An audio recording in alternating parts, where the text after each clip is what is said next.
Yo yo yo, salut les turfeuses, salut les turfeurs, bienvenue pour un nouveau pronostic de Benoît Requin. Merci pour vos likes, pour vos commentaires, n'hésitez pas à vous abonner pour recevoir tous mes pronostics tous les jours et pour accéder à tous mes tickets pour la course du Quintet, rendez-vous directement dans mon commentaire épinglé. Ok, place au pronostic du Quintet du vendredi 26 novembre, direction Paris-Vincennes pour le prix Triton, Trot attelé, 2700 mètres, 15 partants, réunion 1, course 3.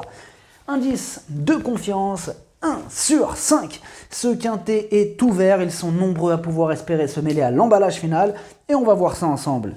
Petit retour sur le quintet du jeudi 25 novembre. Dans mon pronostic, je vous ai donné le couplet gagnant, mais derrière il y a eu du trouble fête. Pour les VIP, ce jeudi, on a un ticket multi en 5 qui est passé qui fait 441 €. Et à noter que le numéro 6, c'était mon 8e numéro, ce qui nous donne le tiercé dans l'ordre. Mais il payait pas beaucoup ce tiercé dans l'ordre. Ok, c'est parti, on commence le pronostic et on commence avec le numéro 1, Forever JL. Et on écoute son entraîneur, Jean-Luc Dersoir. Cela s'est très bien passé en dernier lieu à la Capelle pour son retour corde à gauche, ce qui m'incite à tenter ma chance à Vincennes. Forever JL est un peu en retard de gain suite à des soucis, mais ses dernières performances montrent qu'il est en forme. C'est un test, mais si cela se passe bien, il ne lui est pas interdit de s'immiscer en fin de combinaison. Alors ce que j'en pense de Forever JL, c'est le moins riche de la course, mais pas le moins doué. D'ailleurs, il est en forme, il reste sur 3 excellentes sorties. Attention à lui. Le numéro 2, Fuchsia Pierre J. Et on écoute Benoît Robin. Fuchsia Pierre J n'a pas démérité dernièrement. Je pensais pouvoir prendre la 4e place, mais il a légèrement plafonné à la fin. Il avait besoin de cette vraie course, il devrait se montrer plus affûté vendredi. Il est bien engagé, sera cette fois pieds nus. Il semble barré pour la victoire par quelques rivaux, mais une place reste à sa portée.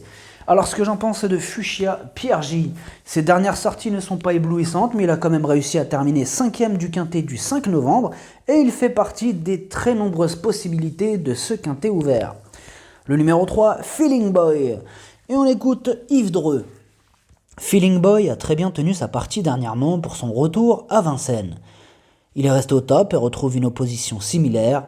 Il est capable de faire une faute à tout moment, il est donc difficile d'établir un pronostic. Cela dit, s'il se montre aussi appliqué qu'en dernier lieu, il devrait jouer les bons rôles, d'autant qu'il sera plaqué devant et déféré des postérieurs, ce qui devrait l'avantager. Alors ce que j'en pense de Feeling Boy, lui, il a terminé 4e du quintet du 5 novembre, il est sur la montante et il a les moyens de confirmer.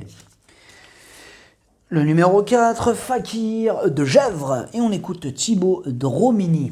Fakir de Gèvres a encore bien tenu sa partie sur les 2100 mètres récemment, même s'il n'a pas pris d'argent.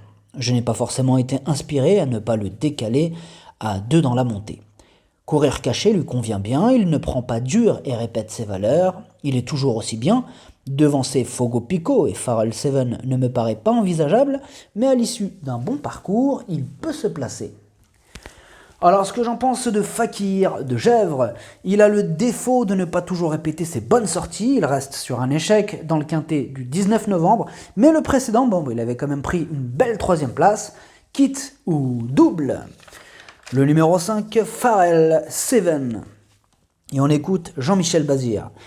Pharrell Seven avait besoin de s'imposer à Bordeaux pour être bien placé au gain ici et être sûr de courir. Il l'a fait de bonne manière. Pour son retour sur la grande piste, je le défère des 4 pieds cette fois. On va essayer de prendre notre revanche sur Fogo Pico qui vient de nous devancer. Il est parfait au travail et j'ai entière confiance en lui. Alors ce que j'en pense de Pharrell Seven, il a la pêche, il enchaîne les belles performances et il est confirmé à ce niveau, il s'annonce redoutable. Le numéro 6, Emblème Castelet. Et on écoute Guillaume Gillot. La dernière fois, Emblème Castelet s'est retrouvé un peu loin. Je n'ai pas pu trop m'en servir dans la ligne droite car il partait un peu à gauche, mais il a tracé une bonne fin de course. Il est meilleur à droite, mais vu ses gains, il faut aller à gauche. Il est en forme et a été préparé pour ça. Il y a de l'opposition, mais je compte sur lui. Il peut aller devant comme attendre. Alors ce que j'en pense d'Emblème Castellet, ses 3 dernières sorties sont bonnes, il s'entend bien avec Eric Raffin et il va défendre chèrement ses chances. Le numéro 7, Falcofen. Et on écoute Pascal Lelièvre. Dernièrement à Bordeaux, Falcofen s'est un peu trompé dans ses allures lorsque son driver l'a décalé pour finir. Il a été disqualifié alors qu'il avait pris la 3e place. Sa forme est donc très bonne et l'engagement idéal. Il est beaucoup plus détendu désormais et les 2700 mètres ne devront pas le déranger. Et malgré la présence de 2 ou 3 clients, il a sa place dans le quintet. Alors ce que j'en pense de Falcon Fun, il a été disqualifié 2 fois lors de ses 3 dernières courses, mais lorsqu'il reste au trot, il sait finir ses courses et de belle manière. Il semble barré pour les premières places à ce niveau, mais il fera de son mieux, et mieux vaut ne pas le sous-estimer. Le numéro 8, Fuego du Mortier, et on écoute Jonathan Van Merbeek. Fuego du Mortier était trop frais dernièrement au Croisé-la-Roche où il s'était lancé au galop.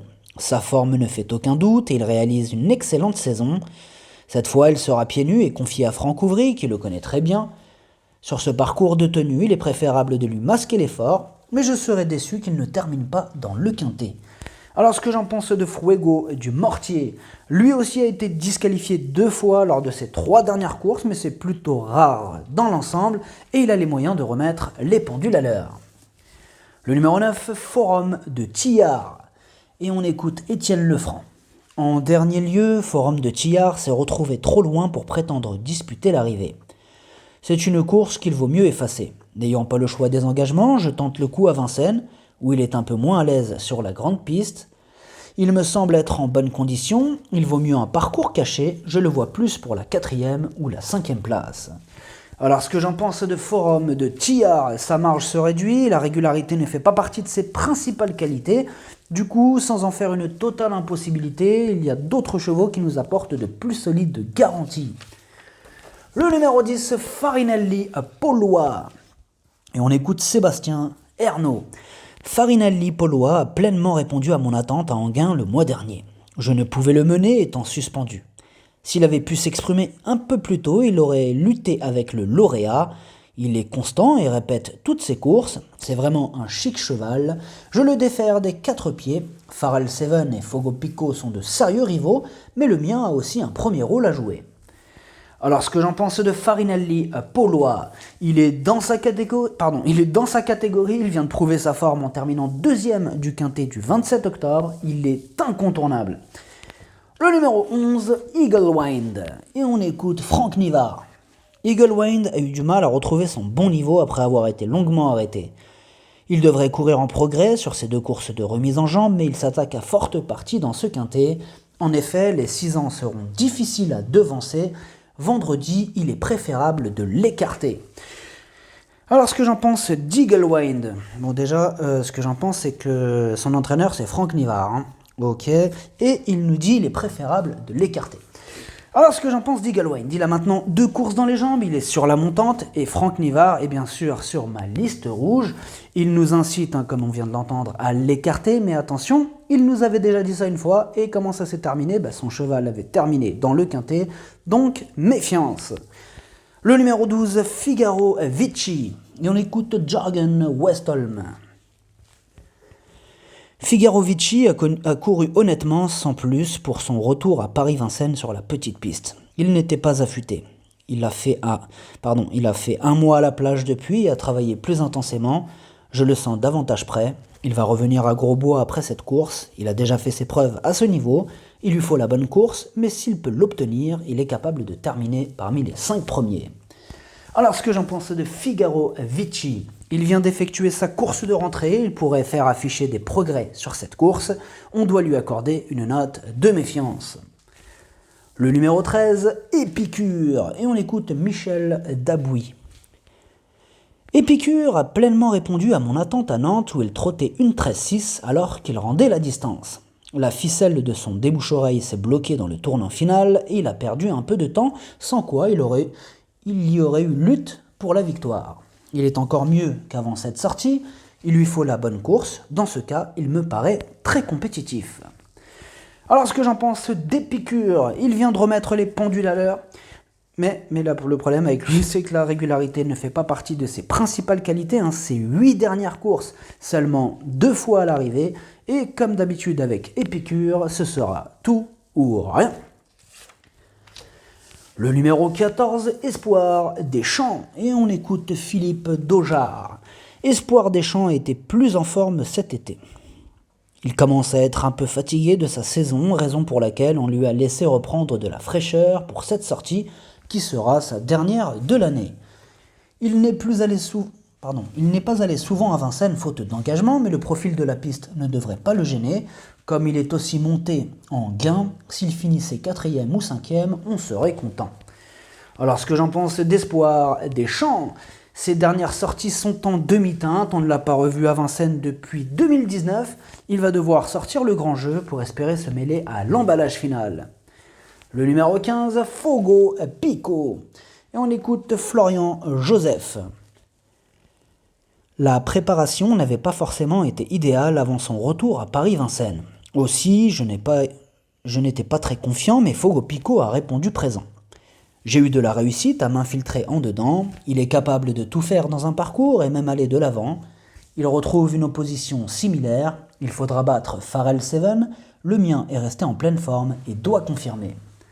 Alors ce que j'en pense de Fogo Pico, il a remporté le quintet du 5 novembre, il fait face à un bel engagement, c'est le plus riche de la course, il a une belle carte à jouer. Le pronostic, ça donne 5, 15, 10, 6, 8, As, 7. Merci d'avoir suivi cette vidéo. N'hésitez pas à vous abonner pour recevoir tous mes pronostics tous les jours. Et pour accéder à tous mes tickets pour la course du quintet, rendez-vous directement dans mon commentaire épinglé. À jouer avec modération. Bonne chance. Choupez-le-moi. Ciao.